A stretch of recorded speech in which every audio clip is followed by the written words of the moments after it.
हरितालिका तीज व्रत कथा। पूजा करने के बाद कथा जरूर सुने। सूत जी कहते हैं, मंदार की माला से जिन पार्वती जी का केश पास अलंकृत है और मुंडों की माला से जिन शिव जी की जटा अलंकृत है, वो पार्वती जी दिव्य वस्त्र धारण की हैं और जो शिव जी दिगंबर हैं। ऐसी श्री पार्वती जी तथा श्री शिव जी को प्रणाम करता हूँ। रमणीक कैलाश पर्वत के शिखर पर बैठी हुई श्री पार्वती जी कहती हैं, हे महेश्वर, हमें कोई गुप्त व्रत या पूजन बतलाइए जो सब धर्मों से सरल हो, जिसमें परिश्रम भी कम करना पड़े लेकिन फल अधिक मिले। हे नाथ, यदि आप मुझ पर प्रसन्न हो तो यह विधान बताइए। हे प्रभु, किस तप व्रत दान आदि मध्य और अंत रहित आप जैसा महाप्रभु हमको प्राप्त हुए हैं। शिव जी कहते हैं, देवी सुनो, मैं तुमको आज एक ऐसा व्रत जो मेरा सर्वस्व और छिपाने योग्य है, लेकिन तुम्हारे प्रेम के बसीभूत होकर मैं तुम्हें बतलाता हूँ। शिव जी कहते हैं, भारतवर्ष में जैसे नक्षत्रों में चंद्रमा, ग्रहों में सूर्य, वर्णों में ब्राह्मण, देवताओं में विष्णु भगवान और नदियों में गंगा, पुराणों में महाभारत, वेदों में सामवेद, इंद्रियों में मन श्रेष्ठ है। सब पुराणों और वेदों का सर्वस्व जिस तरह से कहा गया है, मैं तुम्हें एक प्राचीन व्रत बतलाता हूँ। एकाग्र मन से सुनो। जिस व्रत के प्रभाव से तुमने मेरा आधा आसन प्राप्त किया है, वह मैं तुमको बतलाऊंगा, क्योंकि तुम मेरी प्रेयसी हो। भाद्रपद मास में हस्त नक्षत्र से युक्त शुक्ल पक्ष की तृतीया तिथि को उसका अनुष्ठान मात्र करने से स्त्रियां सब पापों से मुक्त हो जाती हैं। हे देवी, तुमने आज से बहुत दिनों पहले हिमालय पर्वत पर इस व्रत को किया था। यह वृतांत मैं तुमसे कहूँगा। पार्वती जी ने पूछा, हे नाथ, मैंने क्यों यह व्रत किया था, यह सब आपके मुख से सुनना चाहती हूँ। उत्तर की ओर एक बड़ा रमणीक और पर्वतों में श्रेष्ठ हिमवान नामक पर्वत है। उसके आसपास तरह तरह की भूमियां हैं, तरह तरह के वृक्ष उस पर लगे हुए हैं। नाना प्रकार के पक्षी और अनेक प्रकार के पशु उस पर निवास करते हैं। वहां पहुंचकर गंधर्वों के साथ बहुत से देवता, सिद्ध, चारण, पक्षीगण सर्वदा प्रसन्न मन से विचरते हैं। वहां पहुंचकर गंधर्व गाते हैं, अप्सराएं नाचती हैं। उस पर्वतराज के कितने ही शिखर ऐसे हैं जिसमें स्फटिक, रत्न, वैदुर्य मणि आदि की खानें भरी हैं। यह पर्वत ऊंचा तो इतना है कि मित्र के घर की तरह समझकर आकाश को स्पर्श किए रहता है। उसके समस्त शिखर सदैव बर्फ से आच्छादित रहते हैं और गंगा जल की ध्वनि सदा सुनाई देती रहती है। हे पार्वती, तुमने बाल्यकाल में उसी पर्वत पर तपस्या की थी। 12 वर्षों तक तुम उल्टी टंग कर केवल धुआं पीकर रही। 64 वर्षों तक सूखे पत्ते खाकर रही। माघ मास में तुम जल में बैठी रहती और बैसाख की दोपहरिया में पंचाग्नि तापती थी। श्रावण महीने में जल बरसता तो तुम भूखी प्यासे रहकर मैदान में बैठी रहती। तुम्हारे पिता इस तरह के कष्ट सहन को देखकर बहुत दुखी हुए। वे चिंता में पड़ गए कि मैं अपनी कन्या किसको दूं। उसी समय नारद जी वहां आ पहुंचे और मुनि श्रेष्ठ नारद जी उस समय तुम्हें देखने गए थे। नारद जी को देखकर गिरि ने अर्ध पाद्य आसन आदि देकर उनकी पूजा की और कहा, हे स्वामिन, आप किस लिए आए हैं? मेरा अहोभाग्य है, आपका आगमन मेरे लिए अच्छा है।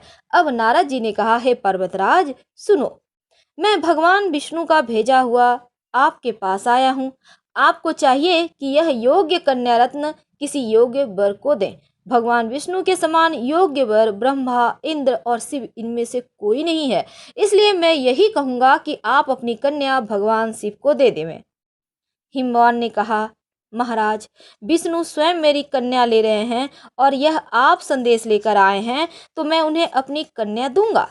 हिमवान की इतनी बात सुनकर मुनिराज नारद आकाश में विलीन हो गए। वे पीताम्बर, शंख, चक्र, गदाधारी भगवान विष्णु के पास पहुंचे और हाथ जोड़कर नारद जी ने कहा भगवान विष्णु से, हे देव सुनिए, मैं आपका विवाह पक्का कर दिया है। इधर हिमवान ने पार्वती के पास जाकर कहा कि हे पुत्री, मैंने तुम्हें भगवान विष्णु को दे डाली। अब पिता की यह बात सुनकर तुम बिना उत्तर दिए अपने सखियों के घर चली गई। वहीं जमीन पर पड़कर तुम बड़ी दुखी होती हुई विलाप करने लगी। तुमको इस प्रकार विलाप करती हुई देख सखी बोली, तुम क्यों इतनी दुखी हो? इसका कारण बतलाओ। तुम्हारी जो कुछ इच्छा होगी मैं यथाशक्ति उसको पूरा करने की चेष्टा करूंगी, जिसमें कोई संशय नहीं।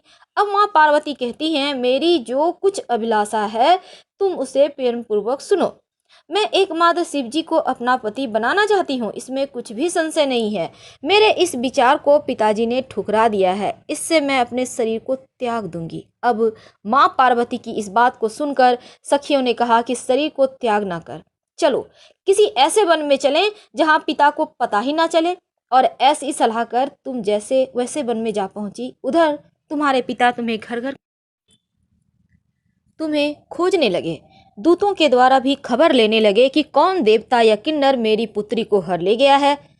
उन्होंने मन ही मन कहा, मैं नारद जी के आगे प्रतिज्ञा कर चुका हूँ कि अपनी पुत्री भगवान विष्णु को दूंगा। ऐसा सोचते सोचते हिमवान मूर्छित हो गए और गिरिराज को मूर्छित देखकर सब लोग हाहाकार करते हुए दौड़ पड़े। जब होश हुआ तो सब पूछने लगे कि गिरिराज, आप अपनी मूर्छा का कारण तो बतलाइए। हिमवान ने कहा, आप लोग मेरे दुख का कारण सुने। न मालूम कौन मेरी कन्या को हर ले गया है। ऐसा नहीं हुआ है तो उसे किसी काले सांप ने काट लिया है या फिर सिंह खा गए होंगे। हाय हाय, मेरी बेटी कहाँ गई? किसी दुष्ट ने मेरी पुत्री को मार डाला। ऐसा कह वे वायु के झोंके से कांपते हुए वृक्ष के समान कांपने लगे। और इसके बाद हिमवान तुम्हें वन वन खोजने लगे। वह वन भी सिंह, भालू, हिंसक जंतुओं से बड़ा भयानक हो रहा था। तुम भी अपनी सखियों के साथ उस भयानक वन में चलती चलती एक ऐसी जगह जा पहुंची जहां एक नदी बह रही थी। उसके रमणीय तट पर एक बड़ी ही सुंदर सी कंदरा थी। तुमने उसी कंदरा में आश्रम बना लिया और मेरी एक बालुकामयी प्रतिमा बनाकर अपनी सखियों के साथ निराहार रहकर मेरी आराधना करने लगी। जब भाद्रपद शुक्ल पक्ष की हस्तयुक्त तृतीया तिथि को प्राप्त हुई तब तुमने मेरा विधिवत पूजन किया और रात भर जाग कर गीत वाद्य आदि से मुझे प्रसन्न करने में बिताया। उस व्रतराज के प्रभाव से मेरा आसन डगमगा उठा, जिससे मैं तत्काल उस स्थान पर जा पहुंचा जहां तुम अपनी सखियों के साथ रहती थी। वहां पहुंचकर मैंने तुमसे कहा कि मैं तुम पर प्रसन्न हूँ, बोलो क्या चाहती हो। तुमने कहा, हे देवता, यदि आप मेरे ऊपर प्रसन्न हैं तो मेरे पति बनिए।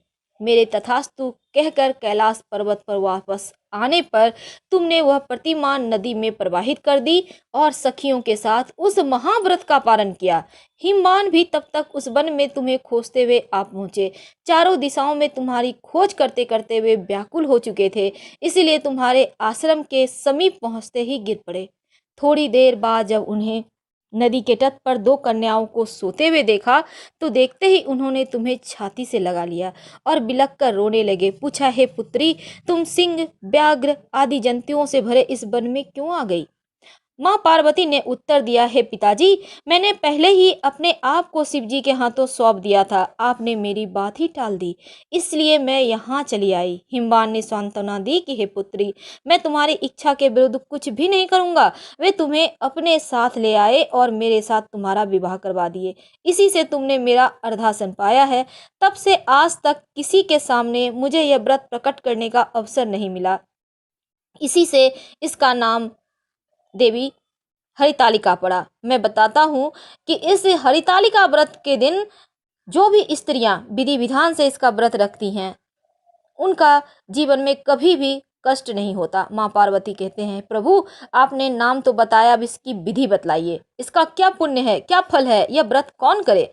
तब श्री शिव जी पार्वती जी से कहते हैं, देवी, मैंने समस्त स्त्री जाति की भलाई के लिए उत्तम व्रत बतलाया है। जो स्त्री अपने सौभाग्य की रक्षा करना चाहती हैं वो यत्न पूर्वक इस व्रत को करे। केले के खंबे आदि से सुशोभित एक सुंदर मंडप बनावे, उसमें रंग बिरंगे रेशमी कपड़ों के चंदोबा लगावे, चंदन आदि सुगंधित द्रव्यों से वह मंडप लिपवावे। फिर शंख, भेरी, मृदंग आदि बजाते हुए बहुत से लोग एकत्रित होकर तरह तरह के मंगलाचार करते हुए उस मंडप में पार्वती और शिव जी की प्रतिमा स्थापित करे। उस रोज दिन भर उपवास रहकर बहुत से सुंदर सुगंधित पुष्प, सुगंध, मनोहर धूप, नाना प्रकार के नैवेद्य आदि एकत्र कर मेरी पूजा करे और रात भर जागरण करे। जो जो वस्तुएं बताई गई हैं उनके अतिरिक्त नारियल, सुपारी, नींबू, लौंग, अनार, नारंगी, जो जो आप प्राप्त हो सके इकट्ठा कर लें। उस ऋतु में जो फल फूल मिल सके विशेष रूप से रखें। इसके बाद धूप दीप आदि से पूजन कर प्रार्थना करें। हे शिवे, शिव रूपिणी, हे मंगले, सब अर्थों को देने वाली, हे देवी, हे शिव रूपे आपको नमस्कार है।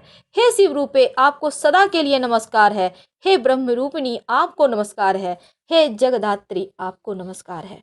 हे सिंह वाहिनी, संसार के भय से भयभीत मुझ दीन की रक्षा करें। इस कामना की पूर्ति के लिए मैंने आपकी पूजा की है। हे पार्वती, मुझे राज्य और सौभाग्य दे, मुझ पर प्रसन्न होवे। इन्हीं मंत्रों से पार्वती और शिव जी की पूजा करें। तदंतर विधि पूर्वक कथा सुने, ब्राह्मण को वस्त्र गौ स्वर्ण आदि देवें। इस तरह एक चित्र होकर स्त्री पुरुष दोनों एक साथ पूजन करें। फिर वस्त्र आदि जो कुछ हो सके संकल्प करें। हे देवी, जो स्त्री इस प्रकार पूजन करती हैं वह सब पापों से छूट जाती हैं। उसे 7 जन्म तक सुख और सौभाग्य प्राप्त होता है। जो स्त्री तृतीया तिथि का व्रत ना कर अन्न भक्षण करती हैं तो वह 7 जन्म तक बंध्या रहती हैं। उसको बार बार विधवा होना पड़ता है। वह सदा दरिद्र पुत्र शोक से शोकाकुल स्वभाव से लड़ाकी सदा दुख भोगने वाली होती है। और उपवास न करने वाली स्त्री अंत में घोर नरक जाती है। मांसाहार करने से इस दिन बाघिन होती है, दही खाने से बिल्ली होती है, मिठाई खाने से चींटी होती है और कुछ खाने से मक्खी होती है। तीज को अन्न खाने से सूकरी होती है, फल खाने से बंदरिया होती है, पानी पीने से जोंक होती है, दूध पीने से सांपिन होती हैं।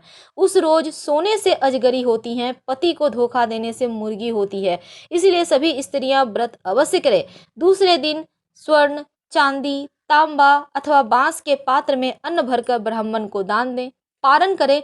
जो स्त्री इस प्रकार व्रत करती है वह मेरे समान पति पाती हैं, और जब वह मरने लगती हैं तो तुम्हारे समान उसका रूप हो जाता है। उसे सब प्रकार के सांसारिक भोग और सायुज्य मुक्ति मिलती है। इस हरितालिका की व्रत कथा मात्र सुन लेने से प्राणी को 1000 अश्वमेघ और सैकड़ों वाजपेय यज्ञ करने के फल इतना प्राप्त होता है।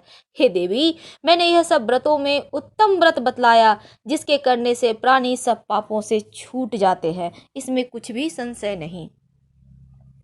उसके बाद आप कथा यहाँ समाप्त होती है। फिर भगवान की आरती करें और आरती करने के बाद आप भजन कीर्तन कीजिए, रात में जागरण कीजिए। शिव जी की आरती में आती है, शीस गंग अर्धंग पार्वती सदा विराजत कैलासी, नंदी भृंगी नृत्य करत हैं गुण भक्तन शिव की दासी, शीतल मंद सुगंध पवन वह बैठे हैं शिव अविनाशी, करत गान गंधर्व सप्त स्वर रागिनी मधुरासी, यक्ष रक्ष भैरव जहाँ डोलत बोलत हैं बन के वासी, कोयल शब्द सुनावत सुंदर भ्रमर करत हैं गुंजासी, कल्प द्रुम अरु परिजात तरु लाग रहे हैं लक्षासी, कामधेनु कोटिन जहाँ डोलत करत फिरत हैं भिक्षासी, सूर्यकांत सम पर्वत शोभित चंद्रकांत सम हिम राशि, छहों तुरी तुनित फलत फलत हैं पुष्प चढ़त हैं वर्षासी, देव मुनि जन की भीड़ पड़त है निगम रहत जो नित गासी, ब्रह्मा विष्णु जाको धरत है ध्यान कछु शिव हमको फरमासी, रिद्धि सिद्धि के दाता शंकर सदा आनंदित सुख राशि, जिनकी सुमिरन सेवा करते टूट जाए यम की फांसी, त्रिशूलधर जी की ध्यान निरंतन मन लगाए कर जोगासी, दूर करो विपदा शिव तनु की जन्म जन्म शिव पद पासी, कैलासी काशी के वासी अविनाशी मेरी सुध लीजियो, सेवक जान सदा चरणन को अपनो जान कृपा कीजियो, तुम तो प्रभु जी सदा दया में अवगुण मेरे सब ढकियो, सब अपराध क्षमा कर शंकर किंकर की विनती सुनियो, हर हर महादेव। मैया पार्वती की जय, गणेश जी की जय, महादेव। तो फिलहाल हम आपसे विदा लेते हैं। पसंद आए तो लाइक कर सब्सक्राइब कीजिएगा। हर हर महादेव।